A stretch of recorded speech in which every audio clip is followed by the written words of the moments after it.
apples. Today we call them oranges. And that started in that particular area. Billy was a little, had one other question about that, because in a lot of old writings it talks about Hercules, Gilgamesh, Enoch, Emmanuel, and people like this, all visiting that area for certain reasons. And she says, yes, that's true, that most of them did, but Emmanuel didn't. By the time Emmanuel visited this land, the earth was not in that position, and it was back down to where Florida is now. So things have changed a little bit. Another question related to this secret city called Agharta that is sometimes talked about. He wanted to know if that was real. And it was told to him, yes, that Agharta actually is a real place, that there are descendants of some extraterrestrials who lived in the Mongolian desert in the city of Mu a long time ago. They had an underground city called Agharta, and it's located in the Gobi Desert somewhere between Shingatis and Shampula. And that's where the capital city is. The interesting part was that they, much like the Bafath race that we're hearing more and more about, seem to have some designs on controlling this world, but apparently don't have the technology to do that. And they are ruled by a group called the Sons of the Sun. And like the Bafath, like I mentioned, they don't have much use for the human race on the planet and would probably like to take it over if that was possible. Well, at about this time, after they're talking a little bit, an android comes up to Ptah and informs him that they don't really have to wait any longer, that the extraterrestrial ship they were looking for that was lost in this other dimension has been found, and they can leave whenever they want to. So they end this little jaunt into this other dimension, and they return back into our own current time with the other ship in tow, and Billy's had a chance to see another dimension and take pictures of primitive life forms. Okay, we're up to January 7th, 1976 now. It's Billy's 42nd contact, and this is the telepathic contact. Many of them were. Billy had been so well trained in telepathic impulses that quite often, when the weather was bad or they just wanted to get in touch with him about something, they would have telepathic. Now, this is not like channeling. Telepathic is much different than channeling.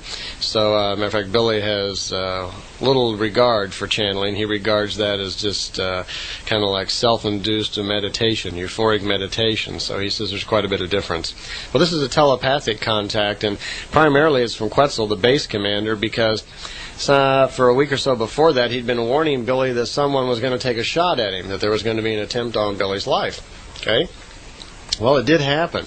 Apparently, Billy was sitting in front of the glass window in the front of the house, and someone came and took a shot and went right through the pane glass and just narrowly missed him, just shot right by his forehead. Well, Billy didn't think it was any big deal at all and didn't seem to express any fear. It was just a little .22, and he didn't take it too seriously.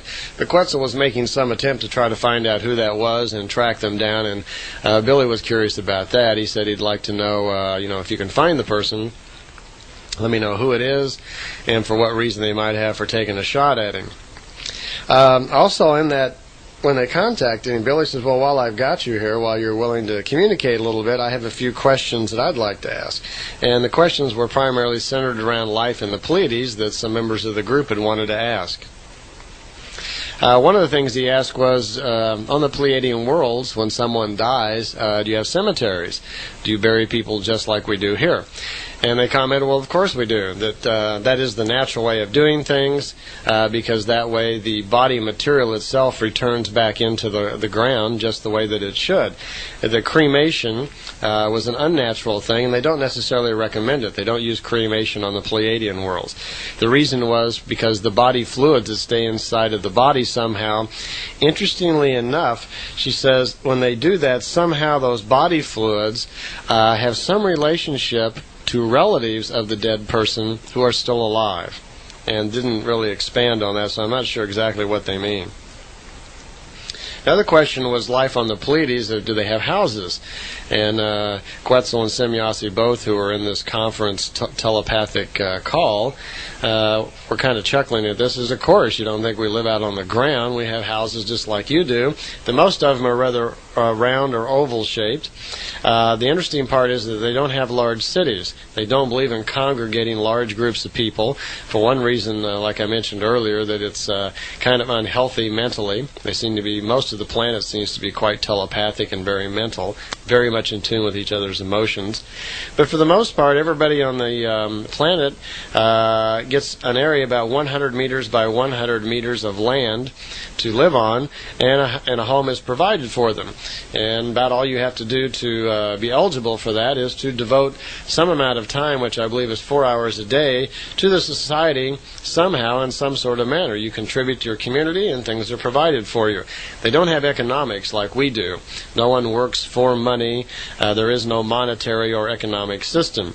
If you pitch in, and whatever your skills are, then things are provided for you. They have more of a wisdom system. It's kind of like you can do or you can grow to whatever your level of wisdom and understanding is, and then the jobs that you will do and provide and work in your community are all dependent upon what you know. Amazing, huh? They don't have apartment houses. They don't have skyscrapers, again, because they don't like to clutter people together. They're very conscious of population control. And on the planet Era, E-R-R-A, which is one of the main planets and where Semjase comes from, there's only about 450 million people on Era. They have some sort of kind of childbirth control, I guess you'd say. There's no more than 3 children per family, and as a general rule, they don't allow more than 5 people to live in any particular home. Billy says, well, that's nice. You've solved the mother-in-law problem. And they didn't understand what he was talking about. And Semjase says, I don't get it. What's a mother-in-law problem? And Billy was trying to explain about how you get married, and sometimes your in-laws may move in and try to influence your marriage and take over your house. And he was being kind of silly, but they didn't get the joke. And Semjase just says very straightly, well, mother-in-laws are called Geranissa, or Gernassia, I think it is. It's Geranisa, and I'm not sure exactly how you would pronounce that. So Geranisa, I suppose, something like that in their language. But she never did quite get the joke about what Billy was making about the mother-in-law.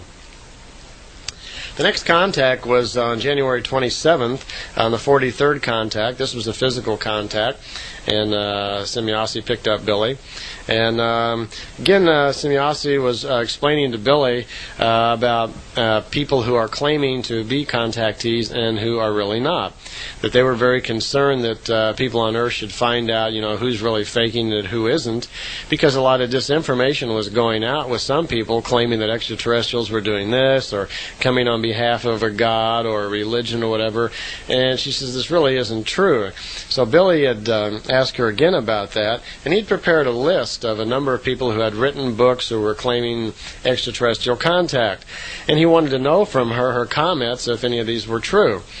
And she said, well, there's far too many. He had about 3 pages of names, and she says, I don't have time for all that right now. But she says, list off a few of them, and I'll tell you whether or not they are false or not, and if they are contactees, if they are of any value as a contactee. And I'll just list a few of them here that might be interesting to us.